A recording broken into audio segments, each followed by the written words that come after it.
Once upon a time, in a very small agrarian kingdom, there was a farmer who had one son. And this farmer grew turnips, and every day he was in the fields, working, watering, weeding, harvesting his turnips. And when his son was old enough, he said, "Son, you must come to the fields with me and work on the turnips, because without the turnips, we don't survive or have any money." And so the son joined his father in the turnip fields. And the father set him to the task of weeding the turnips, pulling out the dandelions and the crabgrass and all of the competing plants that would take the soil and water resources away from the turnips. And the boy would pull them all very dutifully. But then the boy would weave them. He would take the weeds and he would weave them together to make broad mats and fields of cloth made from the weeds of the turnip patch. Some he would let dry and then weave, some he would weave right away, so that when they dried, they fit together even more tightly. And his father was a little dismayed because he wanted his boy to work in the fields and become a good turnip farmer so he'd be able to take care of himself and make a living for himself, growing turnips as generations of the family had done. But the boy had this propensity for weaving the weeds of the turnip patch into cloth.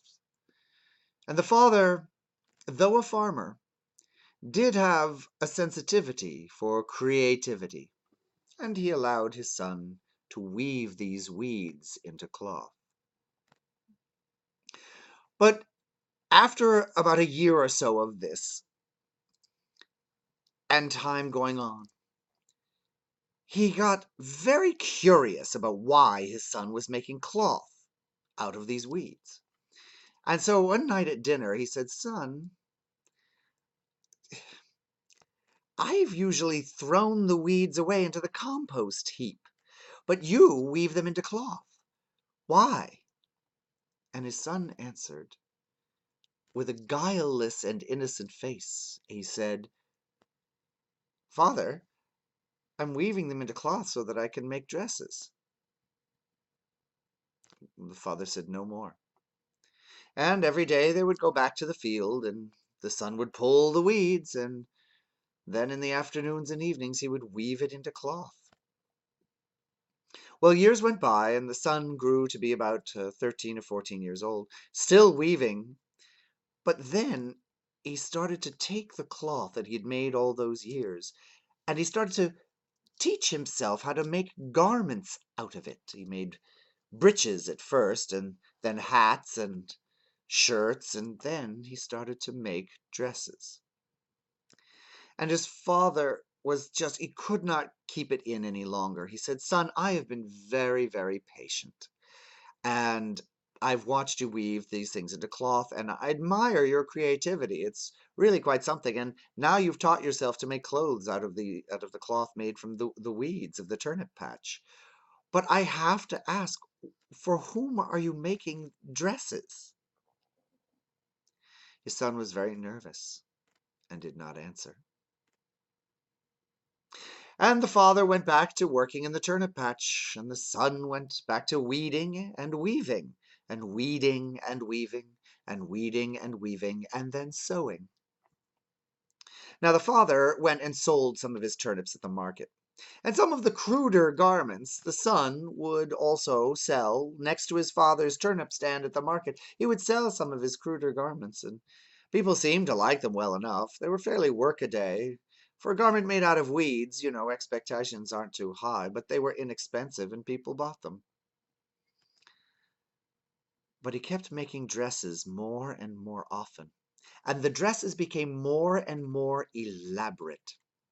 And finally, the father, he had to ask one more time. He said, "Son, You don't sell any of the dresses at the market. You only sell the pants and the hats and the shirts that you make. For whom are these dresses?" And the son was so nervous, and his mouth ran dry, and he did not know how to answer his father. So he made up something. He said, "Father, I, I'm making these dresses to give to a princess. I admire them, and I want to give dresses to a princess so she may be well well clothed." And the father thought, "My son has the most foolish notions, but I love him, so here's what I'll do. My son," he said, "you make as many dresses as you want, and then pick out make three final dresses for a princess. And then you and I will go up to the castle, and we will give one of the dresses or all of the dresses to a princess." Now, this was a very small kingdom, so going up to the castle to talk to the king was not an extraordinary thing. It's not an everyday thing, but it was accessible because it was a very small kingdom. Think Liechtenstein. So the son got even more busy, and he pulled more weeds from the turnip patch, and the father couldn't complain, for the turnips had no competition from competing plants, and they grew big and healthy and strong, and the father could sell the turnips, and he could even take the time to pickle some turnips and turn some into turnip marmalade and shredded turnip, which, if you've never had them, a pancake at a good Thai restaurant is a joy. They have sugars that caramelize, but I digress. Meanwhile the son wove the best cloth he knew how out of the weeds from the turnip patch, and he made three exquisite dresses. One was a kind of off-the-shoulder number, a little bit like Betty Davis in All About Eve.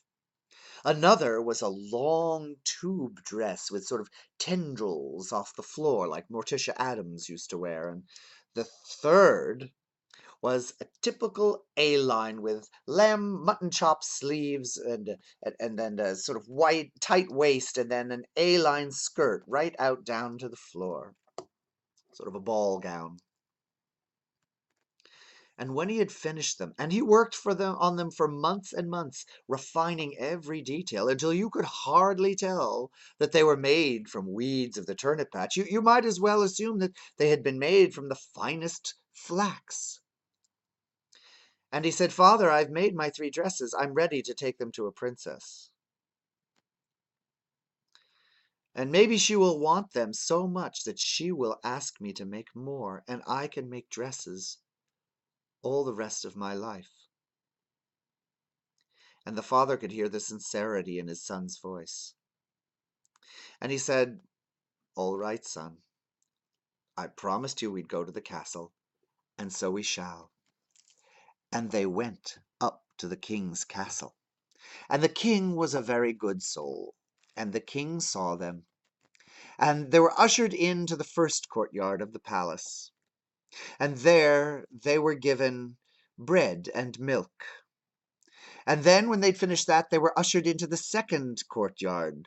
Everything in the second courtyard was made of silver, and there they were given fruit, like strawberries and blueberries. And then they were ushered into the next courtyard of the palace, and that was made of gold.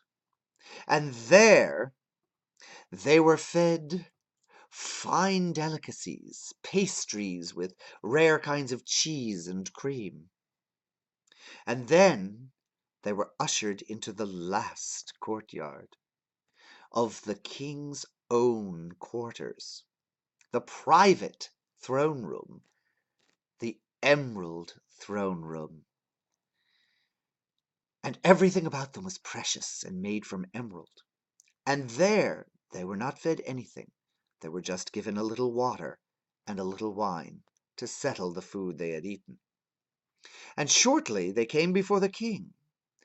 And the king said, "Hello, honest farmer, and welcome to my castle. Welcome to my emerald throne room. You, I'm told, want to see me. You have a son, I believe." And the turnip farmer said, "Your Majesty, I'm a man of the field and the earth. I have but one son, and his mother is long gone from this earth. But my one son has a particular creativity, and he has been hard at work with something to show you." And he bade his son step forward, and the son bowed to the king, and then opened the tissue paper covering his 3 dresses. And he said in a halting voice, Your Majesty, I've made 3 dresses to give to the princess." And the king said, "My boy, I may be your king, but I don't bite. Please, can you speak more loudly and tell me what you've brought?" And the boy looked into the king's eye, and the king's eye was friendly and welcoming. And so the boy said in a bolder voice, "Your Majesty, I have brought you 3 dresses that I have made with my own hands from the plants that grow in my father's fields." And the king was very amused by this, thinking, what sort of dresses are made from turnip greens or whatever grows near them? And he said, "Show me these dresses." And so the farmer's son pulled out the first dress, and he showed the king, trying it on his own self, wearing it as naturally as if it had been made for himself. And he showed the king how you put it on normally first, and then push the shoulders off, revealing your shoulder skin. He said, "That's the way Betty Davis did it with Edith Head's dresser in All About Eve." And then he showed the king the next dress, the long tubular dress with the tendrils along the floor at the bottom. And he said, "This one, your Majesty, you cannot walk in very easily, but it is not made for journeying. It is made to be slinky and chic." And then he showed the last dress, the full ball gown with the mutton chop sleeves and the thin waist and the A-line skirt. And he said, "This one, your Majesty, you may move at ease and dance in this one. This one is made for balls." And as he danced a little bit around the throne room, the dress, being made of dried plants, rustled and rustled and rustled. And the king was delighted with the ingenuity of the farmer's son. But the king was wise, and the king saw what was in the farmer's son's eyes. And so the king said, "I must now find a princess for these dresses. I'm going to need to think about them and study them further. Would you, turnip farmer's son, who I might as well call Tailor, Tailor, will you come with me into my private bedchambers so that you may show me these in more detail and we can discuss them at length? And meanwhile, your father, he may enjoy a banquet that I have prepared." And he had the father led off, and he took the son back into the private chambers, the privatest chambers where it was only the king and the eunuchs that served the king. And the eunuchs of the palace held many secrets, and I will tell you one that the king revealed to the farmer's son. The king, when they were sure they were alone in the private chambers of the king, took off his golden robes. Then the king, in the privacy of his emerald palace bedchambers, undid the jeweled buttons of the gold chiffon blouse that he wore under his robes, and he took off the fine silk blouse. And then the king unwrapped the simple flaxen bandages around his torso, wrapping and unwrapping and unwrapping and unwrapping until the king stood bare before the farmer's son from the waist up to the neck, with the king's full breasts unbound and amply showing. The farmer's son was quite astounded. First of all, he had never seen a king undressed. Second of all, he had never seen a king with women's breasts. And the king said, "I see you're surprised. I have never told anyone my secret. My father, the king before me, he had but one child, and I too lost my mother at an early age. And my father knew the law of the land, that a woman could not rule the kingdom. And so he raised me to pretend to be a prince. And I have been a prince ever since I was young. But the thing is, I was already behaving like a prince. I knew from the earliest time of my memories that I wanted to be king, and that I wanted to rule as well as any man, because I felt, even though my body is of a princess, I am a prince. I always knew I was a prince. I was sure of it. And when I told my father, because he had no other children, he allowed me to live my life as a prince.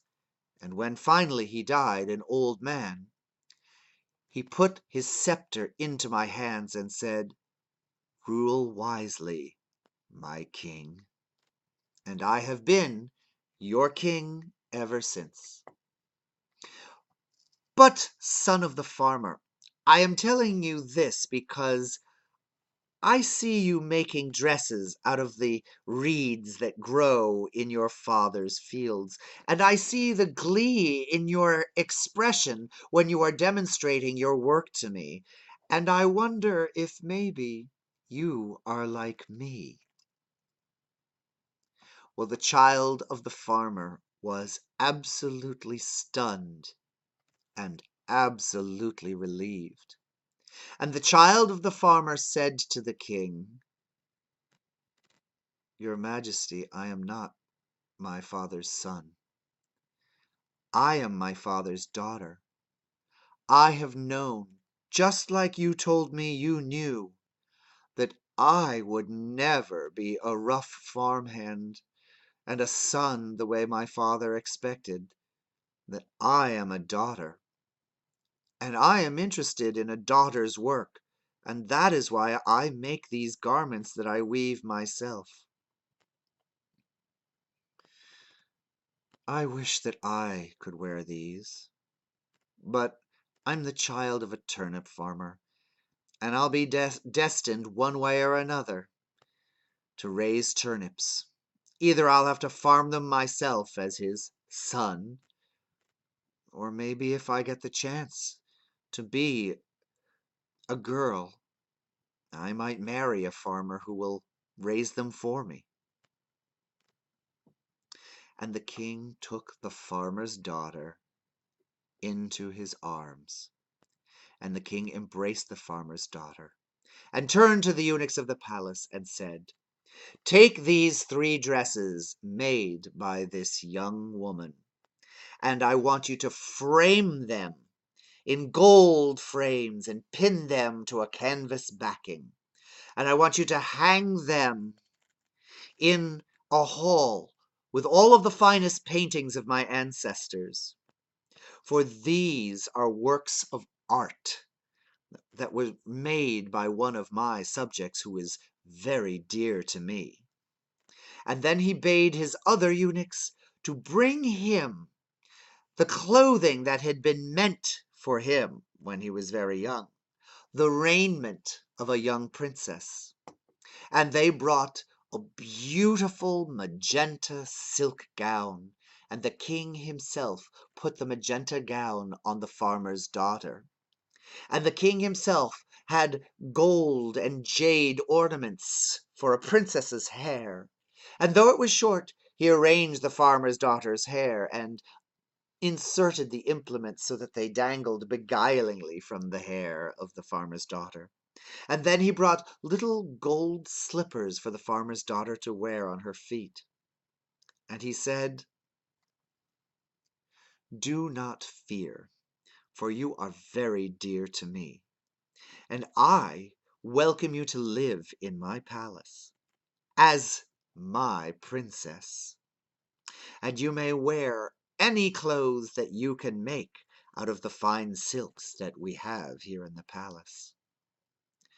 The farmer's daughter was overjoyed, and together they lived very, very happily until they both grew so old. The farmer himself, he was not badly off either, for the king signed a very lucrative deal by which the farmer became the official turnip farmer to the palace, and provided the palace with all sorts of turnipian delicacies: caramelized turnips, shredded turnips for the turnip pancakes, turnips julienne, turnips a la mode. Turnips became the national dish of the country, and all of them lived until they grew so old, but so happy.